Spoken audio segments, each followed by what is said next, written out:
Some families have a seating chart. Mine has landmines. And I walked into that wedding knowing exactly where one was buried. I wasn't supposed to bring a guest. The invitation said so, bluntly, perhaps deliberately. But I showed up with her anyway.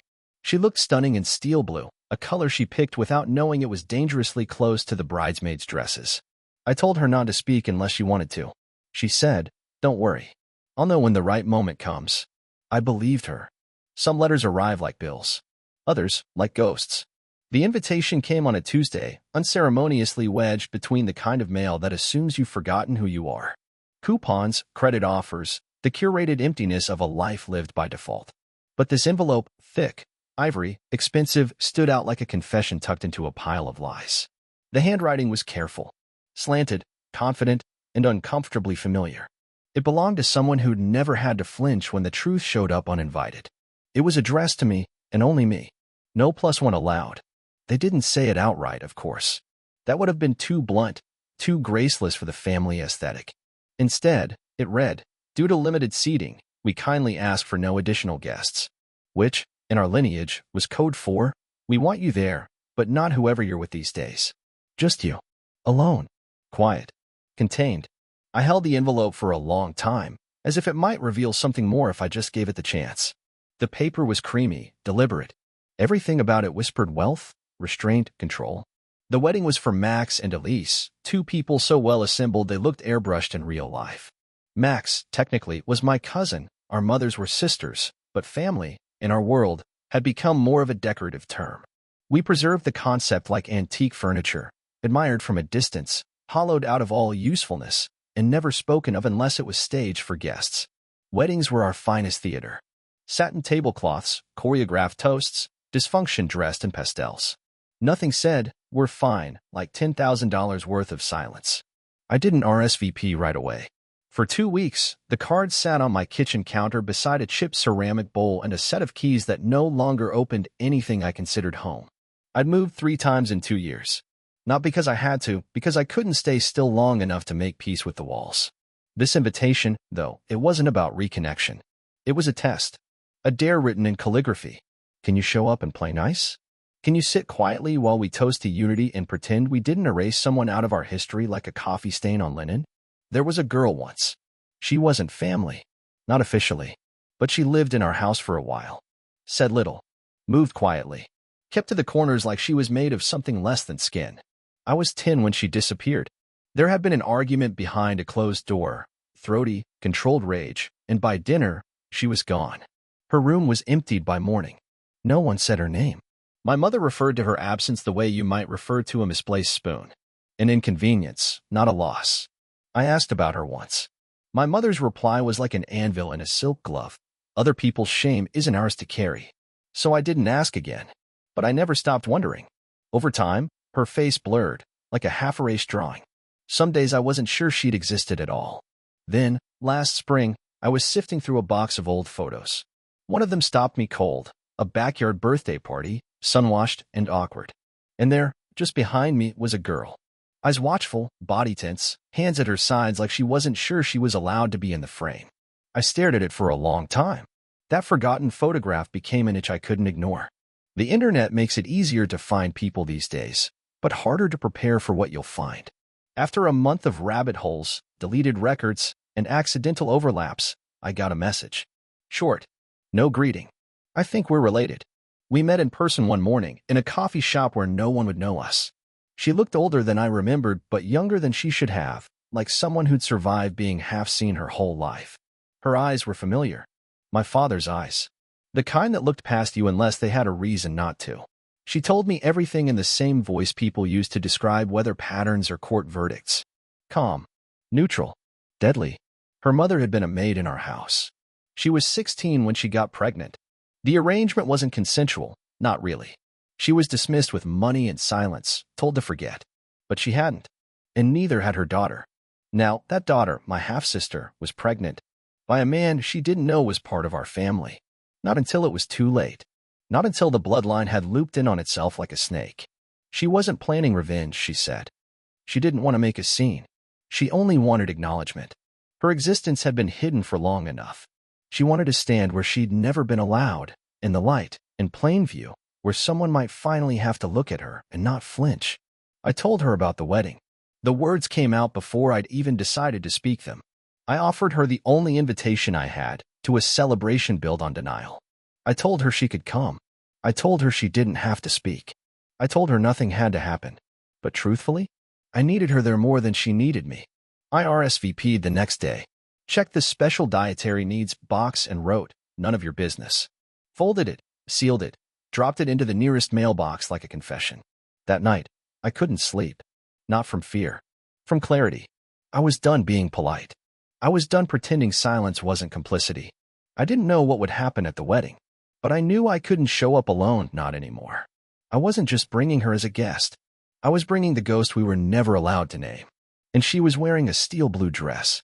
Just formal enough. Just close enough to the bridesmaid's color to make everyone uncomfortable.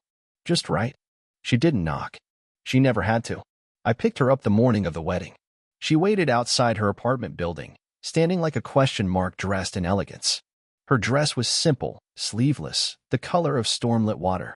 No jewelry. No flourish. Just presence. There was something unsettling about how calm she looked. Not peaceful, controlled. A silence with structure, not softness. In the car, we didn't speak much. I kept both hands on the wheel. She watched the trees blur by. A single hand rested on her stomach, casual but constant. Protective. Possessive. She didn't look at me. She didn't need to. I thought I would be the one carrying the nerves, the questions, the weight of what we were walking into. But she carried herself like she'd already passed the test. As if whatever storm waited ahead, she'd already stood in it and survived. Her name wasn't printed on the guest list. Of course it wasn't. But she walked past the usher without hesitation, her expression unreadable. If anyone noticed, they didn't say a word. That was how our family operated. Avoidance passed down like heirloom china. Inside, the air was heavy with expensive florals and curated warmth. Music played softly, designed for ambience, not memory. The venue was all cream tones and crystal fixtures, as if wealth could bleach out discomfort. People turned to look at us. Not because we made a scene, but because we didn't. My aunt gave me the kind of smile people reserve for near strangers and mild disappointments. Her eyes flicked to the woman beside me, and for a moment, something twitched in her face. Recognition, maybe. Or fear masquerading as politeness. We were seated near the back, 2 seats too perfect to be anything but a planned exile. The place cards bore our names. Well, mine. Hers remained a mystery, even on the table. She scanned the room with the eyes of someone who had once been told never to look too directly at anything. The chandelier above us cast soft shadows on her face, and for a brief moment, I could see traces of our father in her profile, the sharp angles, the restrained posture. She saw it too. I could tell by the way she briefly looked away.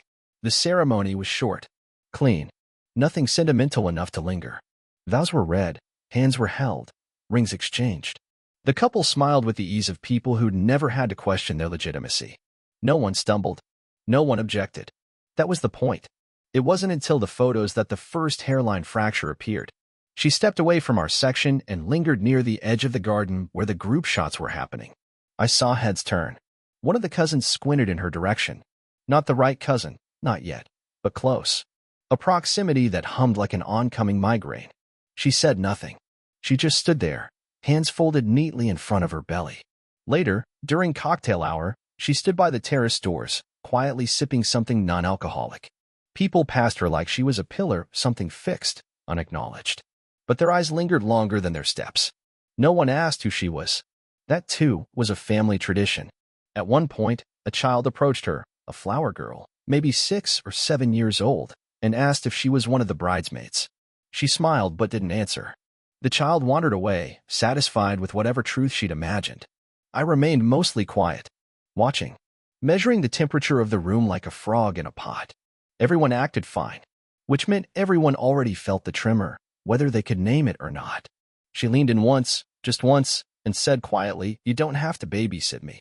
I nodded, but didn't answer. It wasn't about protecting her.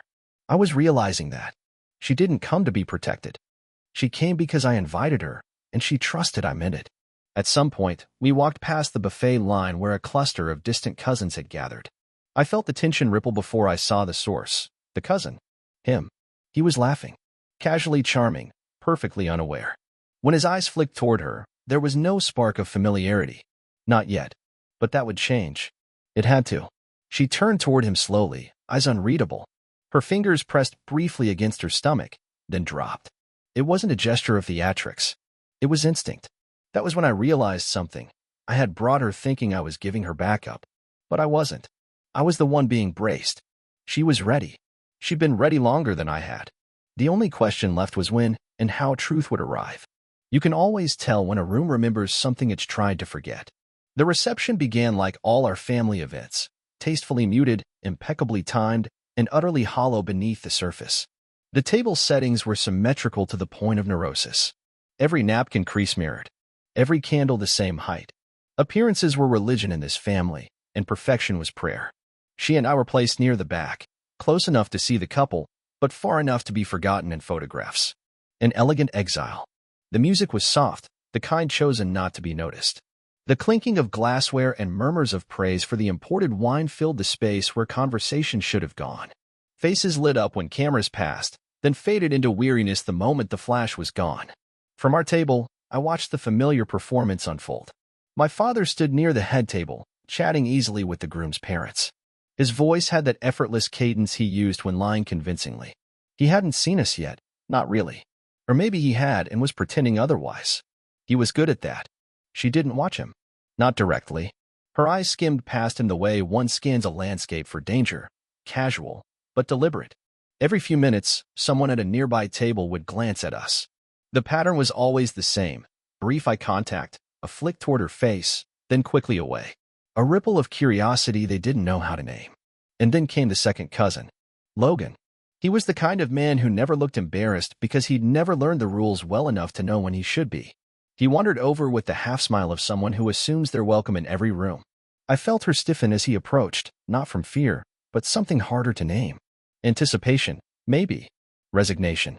He greeted me with a clap on the shoulder, the kind men give to prove something they can't say. Then he turned to her. "Don't think we've met," he said. She didn't correct him. He asked if she was enjoying the party. She nodded. He commented on her dress. She said thank you. Her voice was level, polite, stripped of invitation. But I saw his gaze drift downward. Not in a predatory way, more like he was trying to solve a puzzle. Then, as quickly as he came, he drifted away, unaware. She exhaled slowly. "That's him," I said. Not a question. She didn't answer. But her silence wasn't empty. It was an affirmation. The weight of it hit me then, not just the fact of her pregnancy, but the way it sat in this room full of careful denial. A future conceived in ignorance, growing quietly in the belly of someone they'd all chosen to forget. She rose after that and walked toward the garden. Alone. People moved aside without thinking. She didn't look at them. I stayed seated, watching the faces shift. The whispers weren't loud, but they had a rhythm now. Curiosity was blooming into suspicion. Somewhere in the distance, the photographer called for a group picture. The groom's voice boomed with practiced charm. The bride laughed, too brightly. Everything was happening exactly as planned. And yet, the atmosphere had tilted. Subtle, but undeniable. As if the truth had entered the room in formal wear and no one knew where to seat it. Back at our table, her place was empty. Just a half-finished drink and the crease of her napkin folded like a question mark. I didn't follow her. I didn't need to. She knew where she was going. And I had a feeling, whatever came next, she wouldn't come back quietly. Some silences are natural. Others are manufactured. This one was rehearsed for years. She returned from the garden before dessert, her posture unchanged. Composed. Measured. Her dress didn't wrinkle. Her face didn't flush. She sat like someone who had just checked on a storm and confirmed it was still coming. At some point, Logan glanced over again. This time, he lingered. His expression shifted, not recognition, not yet, but discomfort. The quiet kind, the kind a person tries to blink away. Like déjà vu that won't settle. He turned to his fiancée and whispered something. She didn't respond. Her eyes tracked the woman in blue, but her mouth stayed closed. The table she sat at now, the one beside ours, was filled with cousins in their curated lives. She didn't engage. She didn't eat. She sipped water like it was ritual. A toast began. Then another. The clinking of glasses rose and fell, laughter coating the air like sugar overwrought. I stopped listening. My focus tunneled in on Logan, watching him watch her. She looked away only once, down toward her stomach. The gesture was small, protective. Her fingers hovered and then retreated, like she'd forgotten herself for half a second. But he noticed. That was the moment. Not the bump itself. Not her face. It was the gesture. The intimacy of it. And maybe the familiarity. He stood slowly, crossed toward the bar with a drink already in hand. Not looking at her. Not looking at me. But his body was too still for casual movement. She didn't follow. She didn't flinch. Instead, she turned her head slightly and said, almost as if to no one, "I'm tired of pretending it's not real." I wanted to ask what wasn't real, but I already knew. Her presence at the wedding wasn't the disruption. We were. We were the loose thread on the hem of a perfect family day. The uneven heartbeat. The wrinkle that didn't steam out. And yet, we weren't doing anything. We hadn't made a scene. We hadn't revealed anything. We hadn't raised our voices or shattered glasses or pulled any dramatic stunt.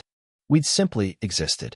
And in this family, existence, uncontrolled, unapproved, uninvited, was the loudest offense of all. I think she knew then what I hadn't dared admit. We weren't just waiting for a moment to confront the lie. We were the confrontation. It wasn't about revealing what had happened. It was about forcing them to see what was happening now and daring them not to look away. Every family has a secret. Ours dressed up for the occasion. The final toast was meant to be delivered by the father of the groom. A predictable speech, planned and polished, full of benign pride and broad nostalgia. People leaned in with softened eyes, waiting to laugh at a memory they didn't share. But before he reached the microphone, she stood. Not quickly. Not dramatically.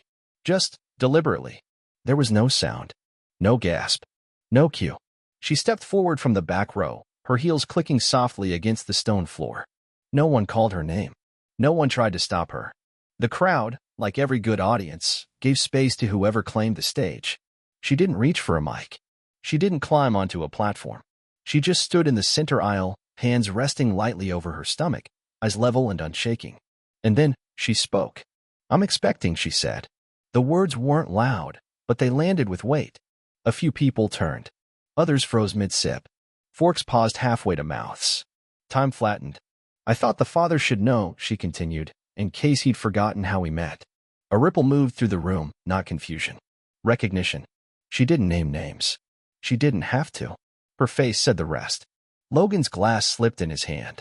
It didn't fall, but the sound of the ice clinking against the rim was sharp in the silence. His fiancée looked at him first, then her, then him again. He didn't move. My father stood by the window.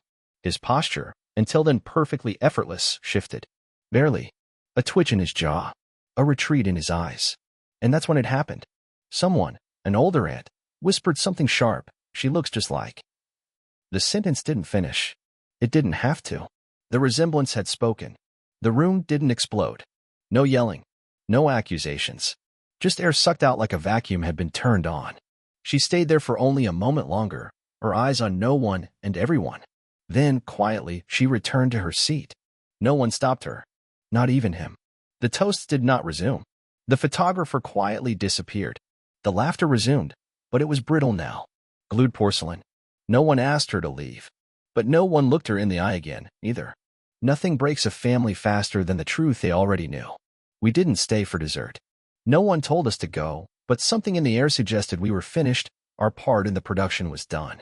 She folded her napkin, stood slowly, and I followed. No hand-holding. No glance exchanged. Just a shared understanding that we'd completed what we came to do. On the way out, someone, a cousin I hadn't spoken to in years, offered a hesitant smile. Not approval. Not condemnation. Just uncertainty. Like she couldn't decide if we were villains or witnesses. The car ride home was soundless. No radio. No conversation. Just the rhythm of the tires on pavement and the thick, invisible weight of what we'd left behind. I didn't ask how she felt. I didn't need to. She sat with one hand draped lightly over her stomach, her eyes watching the road ahead like it belonged to her now. She had done what generations in our family had been too afraid to do. She told the truth, without apology, without volume, without disguise. She wasn't angry. Not visibly. She was something quieter. Something steadier. I realized then that I had brought her to the wedding thinking I was offering her protection. But it had been the other way around. She had stood beside me as proof, not just of a secret, but of my own complicity in silence. Because I had known. I had known something was wrong, years ago. I had seen the way she was erased. I had swallowed the party line. I had kept the peace. And for what? Elegance? Respectability? Invitations that came with exclusions in fine print. We stopped at a red light on a quiet street. She turned to me, finally, and said one thing. They'll forget everything but the feeling. I nodded, because she was right. They would bury the facts, reframe the story, blame the moment, not the history. But they would remember the feeling, the discomfort, the stillness, the recognition, the fracture. When I dropped her off, she didn't ask for a follow-up. We didn't make promises. She walked into her building without looking back, the door clicking shut like punctuation. I sat in the car a long time. The night was quiet, but inside me, something was still unspooling. Not regret, not fear, relief. Like finally exhaling after years of holding your breath at someone else's table. A week later, I got a letter. No return address, but the handwriting was unmistakable. The envelope was thin, no signature, just 4 words, written in that same practiced, slanted hand that once signed my report cards and checks with equal detachment. You planned this, didn't you? I read it once, then again, folded it back along its original crease. The paper had no smell, no warmth, just intention. There was no apology, no denial, not even anger, just that single sentence, etched with the clarity of someone who finally realized they weren't in control anymore. And for the first time in years, I didn't feel the need to answer. I burned the letter that night, not out of spite, not even to destroy evidence. I burned it because it was the only thing my father ever said to me that was completely, undeniably true.